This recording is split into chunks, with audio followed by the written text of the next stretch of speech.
जानकी जीवन स्मरण जय जय राम पार्वती पते हर हर महादेव पुंडलिक वरदा हरि विठ्ठल श्री अनंत कोटी ब्रह्मांड नायक राजाधिराज सच्चिदानंद सद्गुरु श्री ब्रह्मचैतन्य महाराज की जय।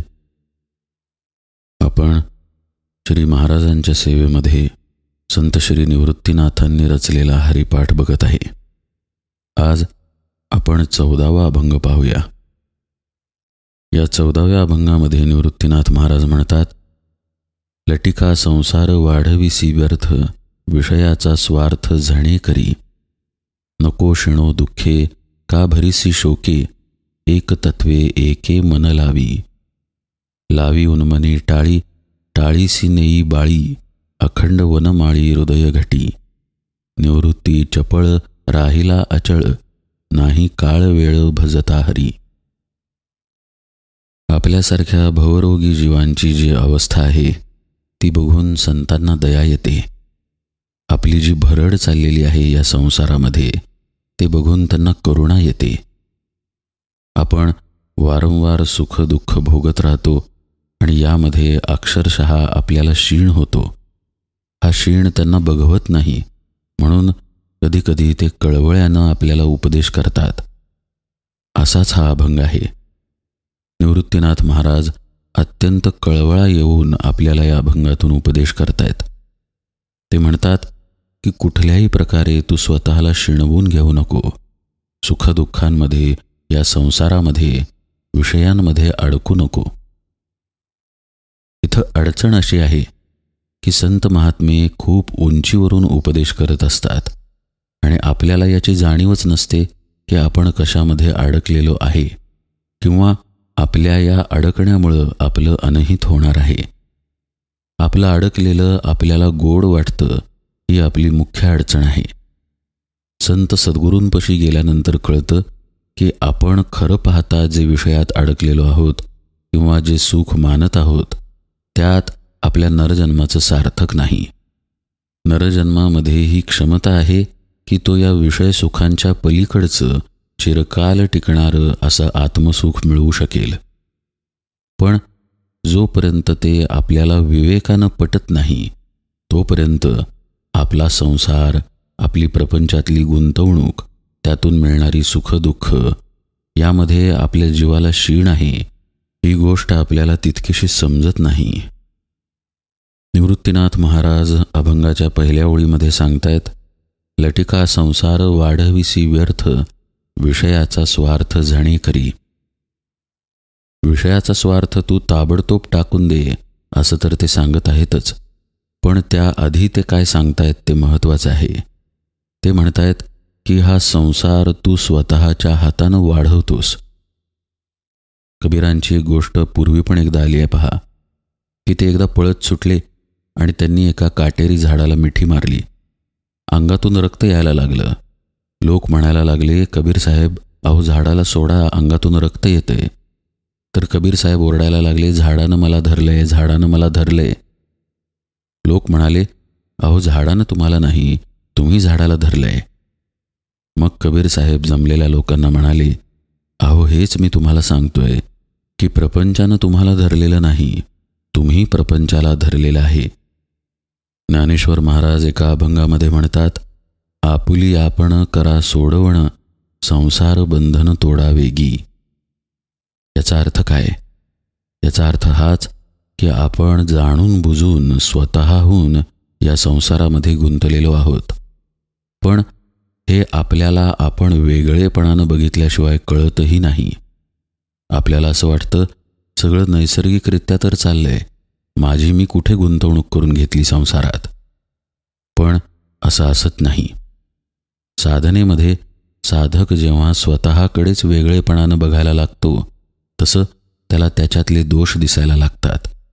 त्याला हे कळायला लागतं की कुठे आणि कशा प्रकारे तो आसक्त होत आहे।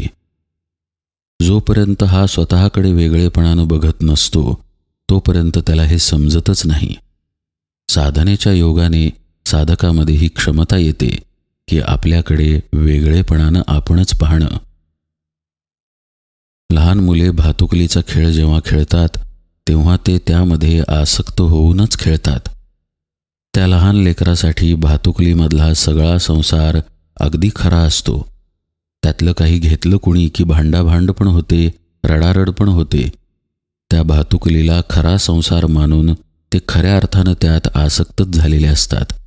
फक्त काही क्षणांसाठी झालेले असतात, एवढंच. असंच आपलं झालेलं आहे आपल्या संसाराच्या बाबतीत. मात्र ते काही क्षणांपुरतं न राहता आपण आपलं संपूर्ण जीवन त्या आसक्तीमध्ये घालवतो. जसं एखाद्या मोठ्या माणसाला लहान बाळाची भातुकली वाटावी, तसा आपला संसार संतांना दिसतो. त्यामुळं संत आपल्याला उपदेश करतात की तू याच्या सुखदुःखामध्ये, आसक्तीमध्ये, विषयांमध्ये अडकू नकोस. जितका तू अडकशील तितकी तुझीच देहबुद्धी आणखी आणखी घट्ट होत जाईल. परमार्थामध्ये जर अडसर कशाचा असेल तर तो या देहबुद्धीचाच आहे. मग जो साधक आहे त्यानं प्रतिक्षण आपली देहबुद्धी कशी सैल होईल याचा विचार करायला नको का? आपल्या आसक्तीमुळे आपली देहबुद्धी अधिकाधिक बळकट होत जाते आणि परिणाम असा होतो की आपण सुख दुःख, पुन्हा सुख आणि पुन्हा दुःख हेच भोगण्यात आपला अख्खा जन्म घालवतो.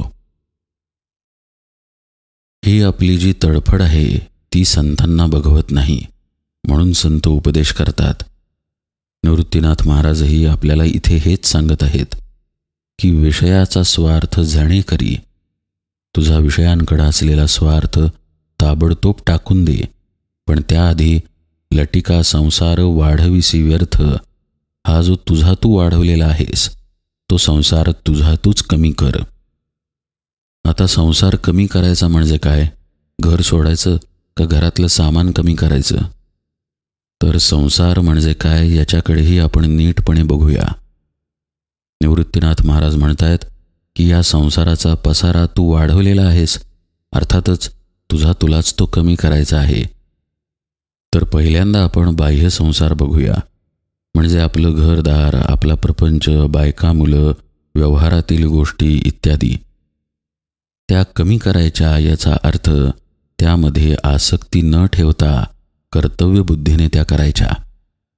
आपल्याला हे भगवंतांनी दिलेलं एक कर्तव्य आहे किंबहुना मी, माझा देह, माझं कुटुंब, माझं घरदार सगळं काही मला भगवंतानं दिलेलं आहे आणि त्याचं योग्य पालन करणं, धर्मानं त्याला सांभाळणं हे माझं कर्तव्य आणि एक प्रकारे भगवंताची सेवाच आहे या भावानं ते करायचं.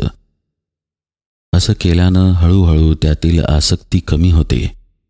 आपलं काहीही नाही, जे काही आहे ते भगवंताचं, माझ्या सद्गुरूंचं आहे हे आपल्या अंतःकरणामध्ये ठसायला लागतं. एकदा ते ठसलं की त्यापासून होणारं सुखदुःखही ओसरायला लागतं. अर्थात हा अनुभवाचा विषय आहे, ज्याचा त्याने हा अनुभव घ्यायचा आहे की अशा पद्धतीने आपण जर प्रपंचात राहिलो तर आपण कशा पद्धतीनं आसक्तीपासून दूर होऊ. नुसतं ऐकून आणि वाचून काहीही होणार नाही. प्रत्यक्ष कृती अत्यंत महत्त्वाची आहे. आता संसाराचा खरा आणि महत्त्वाचा अर्थ बघूया. संसार ही संकल्पना पुन्हा पुन्हा घडणारी गोष्ट याला निर्देशित करते. पुन्हा पुन्हा आपण जन्माला येतो आणि पुन्हा पुन्हा मरून पुन्हा जन्म घेतो. याला संसार अशी संज्ञा आहे. निवृत्तीनाथ महाराज म्हणतायत की हा संसार तुझा तू वाढवलेला आहेस. अर्थ उघड आहे. आपणच विषयाच्या ठिकाणी आसक्त राहिलो, त्यामुळे आपलीच वासना वाढत राहिली आणि वासनेप्रमाणे पुन्हा पुन्हा जन्माला येत राहिलो. परिणाम असा झाला की आपण या संसार चक्रामध्ये, जन्म मरणाच्या चक्रामध्ये अडकून राहिलो. हे तू व्यर्थच वाढवलं आहेस असं निवृत्तीनाथ महाराज म्हणतायत. लटिका संसार वाढविसी व्यर्थ. साहजिक आहे, हा संसार लटका आहे, अशाश्वत आहे. कारण यातील कुठलीही दशा कायम टिकणारी नाही. जन्म आहे, पण जन्म कायमचा नाही, मरण आहे. बरं, मरण ही अवस्थाही कायमची नाही, पुन्हा जन्म आहे. म्हणूनच हा संसार लटका आहे. आणि अशा या लटक्या संसारामध्ये आपण आपल्या वासनेमुळं, आसक्तीमुळं गुंतून गेलेलो आहे आणि हा संसार वाढलेला आहे. परिणाम काय झाला? कायम दुःख किंवा सुख आणि सुखानंतर दुःख याच चक्रात आपण अडकून गेलो. कुणी म्हणेल की अहो, हा आयुष्याचा रंगच आहे, आयुष्याचा स्वभावच आहे, मानवी जीवनच सुखदुःखांनी नटलेलं आहे वगैरे वगैरे. पण हे दारूच्या नशेमध्ये एखादा दारुडा जसा बोलतो तसं बोलणं आहे. ज्याने दारू घेतलेली नाही आणि जो शांत आहे, त्या व्यक्तीला ज्यानं दारू घेतलेली आहे ती व्यक्ती कशी भ्रमामध्ये आनंद मानत आहे हे कळून येतं. जेव्हा दारू उतरते तेव्हा आनंदाचा जो हा भ्रमाचा भोपळा झालेला आहे तो फुटून जातो. संतही आपल्याला अशा भूमिकेतूनच सांगतात की हे सुखदुःख म्हणजे आयुष्य नव्हे. आयुष्य हे आत्मसुख मिळवण्यासाठी आहे आणि ते या वैषयिक किंवा इंद्रिय सुखांपेक्षा कित्येक पटीनं श्रेष्ठ आहे. पण ते घेण्यासाठी तुला तुझं हे स्वतःहून घालून घेतलेलं संसार बंधन तोडावं लागेल. मग आता इथे प्रश्न उपस्थित होतो की हे तोडायचं कसं? आसक्तीरहित राहायचं कसं? तर भगवंताच्या नामामुळं. कारण आपण हे बंधन कशामुळे उपभोगतो? तर ते मनामुळं उपभोगतो. समजा लाकडाची मोळी केलेली आहे. ती मोळी ज्या दोरीने बांधलेली असते त्या दोरीमुळे ती लाकडं एकत्र असतात. तसं आपल्याला हे जे संसाराचं बंधन लागलेलं आहे ते बंधन मनरूपी दोरीनं बांधलं गेलेलं आहे. आपण स्वतःला मनानं विषयांमध्ये बांधून घेतलेलं आहे. मग ते जर तोडायचं असेल तर मनाचा नाश अत्यंत गरजेचा आहे. आणि मनाचा नाश जर कशानं होत असेल तर गुरुपदिष्ट साधना, ध्यान, नामस्मरण यानंच होणार आहे. म्हणूनच निवृत्तीनाथ महाराज पुढे म्हणतात, एकतत्वे एके मन लावी. म्हणजे ते इथे मन नष्ट करण्याचाच मार्ग सांगतात, पण ते मन एकतत्वामध्ये लाव असा निर्देश ते इथं करतात. एकतत्व म्हणजे परमात्म तत्वच, चैतन्य तत्वच, आपलं आत्मस्वरूपच. पण तिथे मन लावण्यासाठी साधनेचा अभ्यास लागतो. मुळात आपल्याला आत्मतत्वाचा पत्ताच माहीत नाही आहे. आपल्या आत आहे हे सुद्धा फक्त ऐकून माहीत आहे. आत्मतत्वाचा पत्ता सद्गुरू कृपेनं लक्षात येतो. सद्गुरू शिष्याला हे दाखवतात की कशा पद्धतीनं आत्मस्वरूपापर्यंत पोहोचायचं. नाम घ्यायचं तर कसं घ्यायचं, ध्यान करायचं तर कसं करायचं. सद्गुरूंच्या कृपेनं साधकाची देहबुद्धी आत्मबुद्धीमध्ये परावर्तित होते आणि मग त्याचं मन आत्मतत्वामध्ये लीन होतं. एकदा ते लीन झालं की संसाराचं बंधन तुटलंच म्हणून समजा. मोळीची दोरी तुटली की मोळी एकत्र कशी राहणार? ज्याचं मन रूपानं राहिलं नाही त्याला संसाराचं बंधनही नाही आणि विषयाची आसक्तीही नाही. हीच स्थिती पुढच्या ओळीमध्ये निवृत्तीनाथ महाराज सांगतायत. लावी उन्मनी टाळी, टाळीसी नेई बाळी, अखंड वनमाळी हृदय घटी. अशा उन्मनी अवस्थेमध्ये जाण्याचा तू प्रयत्न कर असं ते सांगतात. त्यासाठी ते म्हणतात की त्यामध्ये निमग्न होणं गरजेचं आहे. टाळी म्हणजे निमग्न होऊन राहणे, समरसून राहणे. लावी उन्मनी टाळी, टाळीसी नेई बाळी असं ते म्हणतात. बाळी याचा अर्थ स्त्री आणि तो स्त्री हा शब्द इथे बुद्धीला अनुलक्षून आहे. आत्मबुद्धी करा असं निवृत्तीनाथ महाराज सांगतायत. किंवा ज्या बुद्धीच्या योगानं परमात्मतत्व ओळखता येईल त्या बुद्धीमध्ये स्वतःला न्या असं ते आपल्याला सांगतात. उन्मनी टाळी या अवस्थेमध्ये शिरण्याचा प्रयत्न करा, पण टाळीसी नेई बाळी या टाळीसी म्हणजे या अवस्थेपर्यंत, या निमग्न होणाऱ्या स्थितीपर्यंत आपल्याला कोण नेईल? तर बाळी म्हणजे आपली आत्मबुद्धी नेईल असं ते सांगतायत. असा साधक आपल्या अंतरंगामध्ये परमात्म्याला भरून घेतो. अखंड वनमाळी हृदय घटी असं ते म्हणतात. वनमाळी म्हणजे श्रीकृष्ण आणि श्रीकृष्ण परमात्मा म्हणजेच आपलं आत्मस्वरूप. असा साधक हृदयघटी म्हणजे आपल्या चिदाकाशामधील सहस्रदळ स्थानामध्ये आपल्या आत्मस्वरूपाचं अखंड चिंतन करतो, असं ते सांगतात. या ठिकाणीच जीवाला खरं स्थैर्य मिळतं, खरी शांतता मिळते, खरी स्वस्थता मिळते.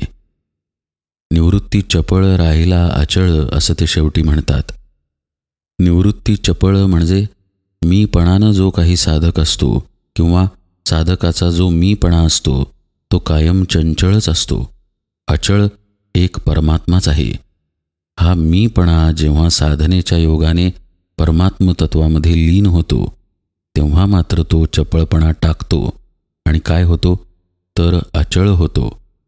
म्हणूनच ते म्हणतात, निवृत्ती चपळ राहिला अचळ.